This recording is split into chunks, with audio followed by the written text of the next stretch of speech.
പറഞ്ഞപ്പോൾ പാസ്റ്റർ പറഞ്ഞ ഒരു കാര്യം ഞാൻ ഓർക്കുകയായിരുന്നു. നമ്മൾ ആരെങ്കിലും യോഗ്യരായതുകൊണ്ടല്ല, നമ്മളെ അവൻ യോഗ്യരാക്കുകയായിരുന്നു. Praise the Lord, hallelujah. നമ്മൾക്ക് സ്വയമായി നീതിമാന്മാരാകാൻ കഴിയാഞ്ഞതുകൊണ്ട് പിതാവ് തൻ്റെ പുത്രനിലൂടെ നമ്മളെ നീതിമാന്മാരാക്കുകയായിരുന്നു. എല്ലാത്തിനും നമ്മളെ അങ്ങനെ ആക്കിയിരിക്കുകയാണ്. എന്നാൽ എന്നെ ഇവിടെ സന്തോഷിപ്പിച്ച് ചിന്തിപ്പിച്ച ഒരു വാക്യം 90-ാം സങ്കീർത്തനത്തിൽ 12-ാമത്തെ വാക്യമാണ്. Lord help us to teach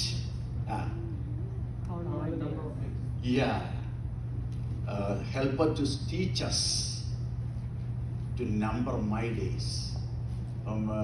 pastor പറഞ്ഞപ്പോൾ ഒരു കാര്യം പ്രത്യേകിച്ച് ഓർപ്പിക്കാനിടയായി തീർന്നു.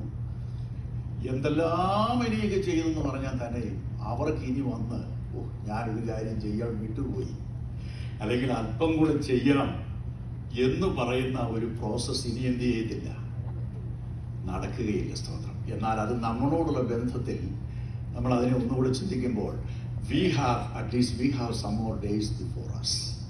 ഹല്ലേലൂയ. അപ്പോൾ ആ ഒരു കുണ്ഠിതത്തിന്റെ വാക്ക് പിന്നെ വരാതിരിക്കാൻ വേണ്ടി നമ്മൾക്ക് എന്ത് ചെയ്യണം? ഇപ്പോഴേ നമ്മളെ ഒന്ന് help us Lord to count my days.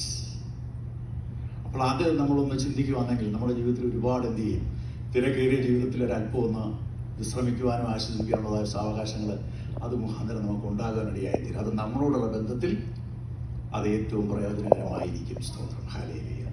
Lord help us to teach us, give us the wisdom to know how many more days I have in this world before me. അത് പറയുമ്പോൾ തന്നെ ഇവിടെ നമ്മുടെ കുഞ്ഞച്ചാനെ ഞാൻ ഓർക്കുകയാണ്. ഞാൻ എപ്പോഴും അത് ഓർക്കുന്ന അവസരത്തിൽ നമ്മുടെ SK-കളാണ് എൻ്റെ മനസ്സിലേക്ക് എപ്പോഴും കടന്നു വരുന്നത്. ഞാൻ എന്തിങ്ങോട്ട് കടന്നു വന്നപ്പോൾ ഞാൻ കുഞ്ഞമ്മയോട് സംസാരിക്കാനിടയായി തീർന്നു. എസ് എന്ന് പറഞ്ഞാൽ എന്താണെന്ന് നിങ്ങൾക്ക് അറിയാമോ? കെ എന്ന് പറഞ്ഞാൽ പ്രൈസ് ദി ലോർഡ്, ഹല്ലേലൂയ. അങ്ങനെ ഒരു പേര് ഇടുവാൻ തക്കവണ്ണം ഒക്കെ ഉണ്ടായ മുഖാന്തരം കാര്യങ്ങളും എല്ലാം നിങ്ങൾ അറിയാം. എന്നാൽ എപ്പോഴും പിന്നെ ചിന്തിച്ചു, മനുഷ്യരുടെ ജോലി ചെയ്തുകൊണ്ടിരുന്ന അവസരത്തിൽ വളരെ തിടുക്കത്തോട് ജോലി ചെയ്യുന്ന ഒരു മനുഷ്യനായിരുന്നു അദ്ദേഹം. വന്ന അദ്ദേഹം എന്ത് ചെയ്തു, ഒന്ന് വീണു. അദ്ദേഹത്തിൻ്റെ കൈക്ക് അവസാനം അവരെ മെമ്മോറിയൽ കമ്പനി കൊണ്ടുപോയ ആ സാഹചര്യങ്ങളൊക്കെ നമുക്കറിയാവുന്നതാണ്. സ്തോത്രം.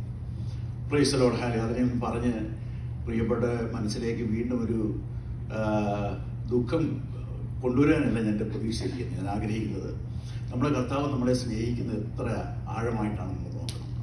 ഇവിടെ നമ്മളൊരു വാക്യം വായിക്കുന്നുണ്ട്. യോഹന്നാൻ 4-ാം അധ്യായത്തിൻ്റെ 10-ാമത്തെ വാക്യമാണ്. അതിനകത്ത് പറഞ്ഞിരിക്കുന്നത്,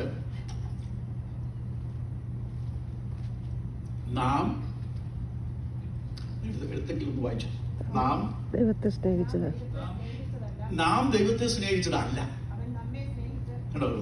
അവൻ നമ്മെ സ്നേഹിച്ചു.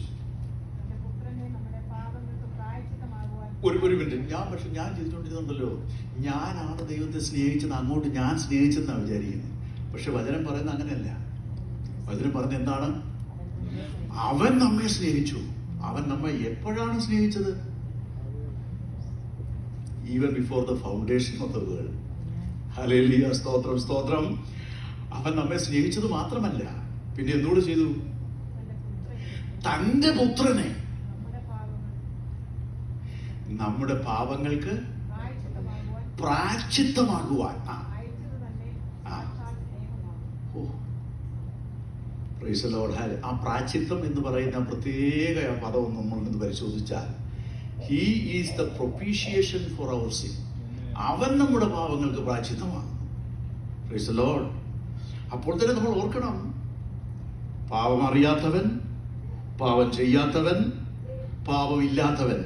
അപ്പോസ്തലനായ പൗലോസും യോഹന്നാനും പത്രോസും 3 പേരും അത് പറയും, അവനിൽ പാപമില്ല.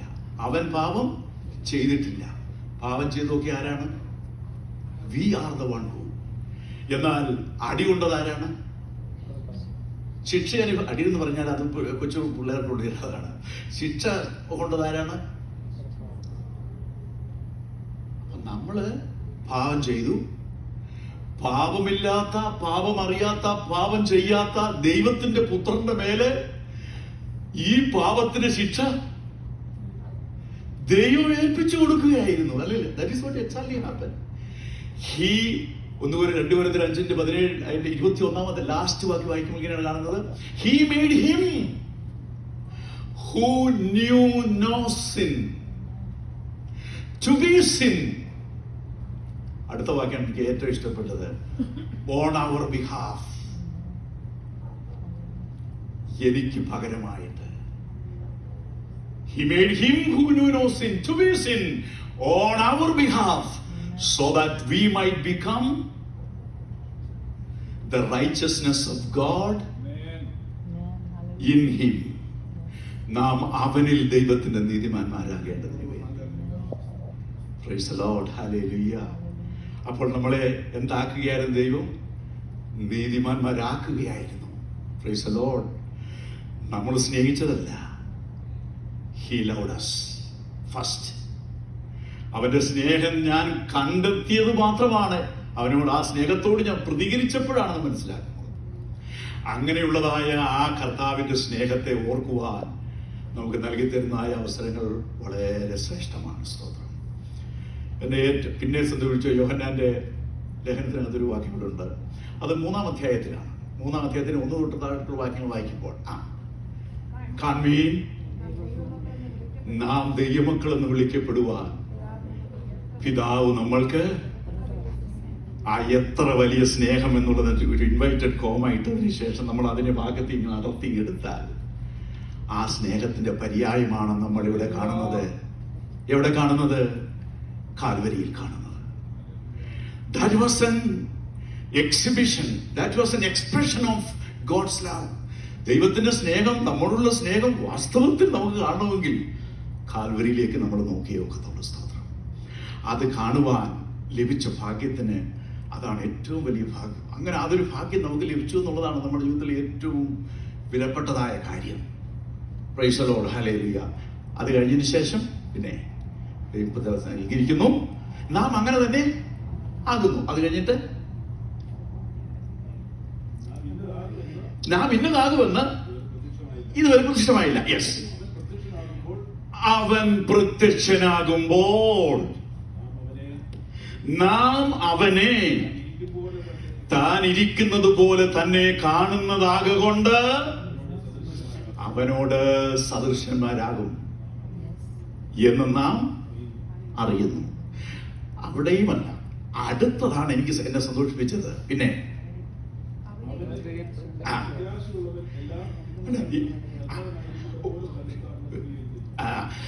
അപ്പോൾ അവന്റെ ശരീരത്തോട് എന്താണെന്ന് പറഞ്ഞിരിക്കുന്നത്? അവന്റെ പ്രത്യക്ഷതയിൽ when he appears we shall be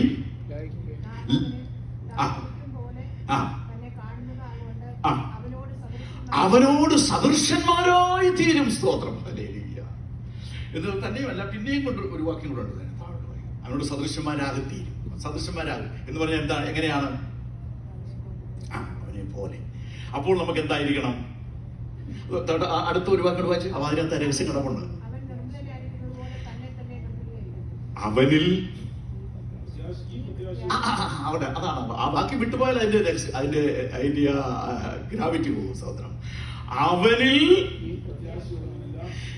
ഈ പ്രത്യാശയുള്ളവനല്ല. ഏത് പ്രത്യാശയാണ്? ഒരു വഴി കൂടെ കടത്തി നമ്മൾ ചിന്തിച്ചു കഴിഞ്ഞാൽ അവന്റെ തേജസ്സുള്ള ശരീരത്തോട്, അവന്റെ തേജസ്സുള്ള ശരീരത്തോട് അനുരൂപമായി, ഫിലിപ്പിയർ 3-ാം അധ്യായത്തിന്റെ 20-ാമത്തെ വാക്യത്തിലാണ് നമുക്ക് കാണുന്നത്. സ്തോത്രം. അവന്റെ തേജസ്സിന്റെ ശരീരത്തോട് അനുരൂപമായി. Praise the Lord. Hallelujah. സ്തോത്രം. That will happen when he appears. അവൻ പ്രത്യക്ഷനാകുമ്പോൾ നമ്മൾക്ക് സ്വർഗത്തിൽ പോകാന്നുള്ള ഒരു പ്രതീക്ഷ മാത്രമല്ല, നമ്മുടെ ഈ താഴ്ചയുള്ള ശരീരത്തെ തന്റെ മഹത്വമുള്ള ശരീരത്തോട് അനുരൂപമായി രൂപാന്തരപ്പെടുത്തുന്നു. അത് നമ്മുടെ ഇമാജിനേഷൻ ഒന്ന് ചിന്തിച്ചാണ്. ആ തേജസ്സുള്ള ശരീരം, ആ ശരീരത്തെ പോലെ ഈ താഴ്ചയുള്ള ശരീരത്തെ, ഇതിപ്പോ താഴ്ചയുള്ളതാണ്, കഴിഞ്ഞതോറും വർഷങ്ങൾ കഴിയുന്നവർ ഇതൊരിക്കാണ് കറുത്ത തലമുടികളൊക്കെ വെളുത്തോണ്ടി അതിന് ഇല്ലാതെ പോവുകയാണ്. തന്റെ തേജസ്സുള്ള ശരീരത്തോട് അനുരൂപമായി രൂപാന്തരപ്പെട്ടു വരും. പല പ്രാവശ്യം ഞാനിത് വായിച്ചിട്ടുണ്ടെങ്കിലും ഈ വാക്യം ഞാനൊരു പ്രാവശ്യം ദൈവാത്മാവിന്റെ ഹൃദയത്തിൽ പ്രകാശിപ്പിച്ചുള്ള അതിന്റെ ആഴെ എനിക്ക് ആശ്ചര്യപ്പെടുകേണ്ടത് സ്തോത്രം. ഈ താഴ്ചയുള്ള ശരീരത്തെ തന്റെ തേജസ്സുള്ള ശരീരത്തോട്, ദുഃഖം കടന്നു വരാൻ കഴിയാത്ത, വേദനയില്ലാത്ത, കണ്ണുനീരില്ലാത്ത തേജസ്സിന്റെ ശരീരത്തോട് അനുരൂപമായി നമ്മൾ രൂപാന്തരപ്പെടുത്തും. അവനിൽ ഈ പ്രത്യാശയുള്ളവൻ ചെയ്യേണ്ടതായ ഒരു കാര്യമുണ്ട്. സ്തോത്രം. എന്ത് ചെയ്യണം?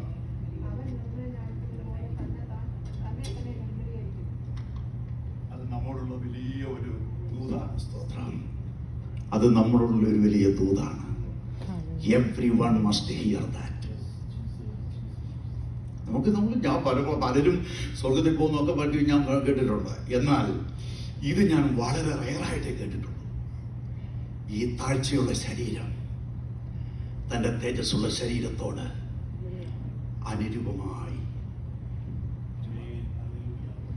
ഈ പ്രത്യാശ ഉണ്ടെങ്കിൽ മാത്രമേ everyone who has this hope, not just simply going to heaven, rather this body is going to be changed into the same body that Jesus has now, that glorious body. ഇതാണ് പ്രത്യാശ. ഈ പ്രത്യാശയിൽ കർത്താവ് മുന്നോട്ട് പോകാൻ എല്ലാവരെയും സഹായിക്കട്ടെ. പ്രിയപ്പെട്ടവരെ, ഈ ലോകത്തെ ഓട്ടം ഓടി തികച്ച അവരും തേജസ്സിന്റെ മറവിൽ മറഞ്ഞു കഴിഞ്ഞു. നമുക്ക് എന്ത് ചെയ്യണം? ഇനിയും ദിവസങ്ങളുണ്ട്. ഞാൻ കടന്നു തോമസ് കുട്ടിച്ചാൻ ആ സ്ഥലമൊക്കെ എന്നെ കാണിക്കുക.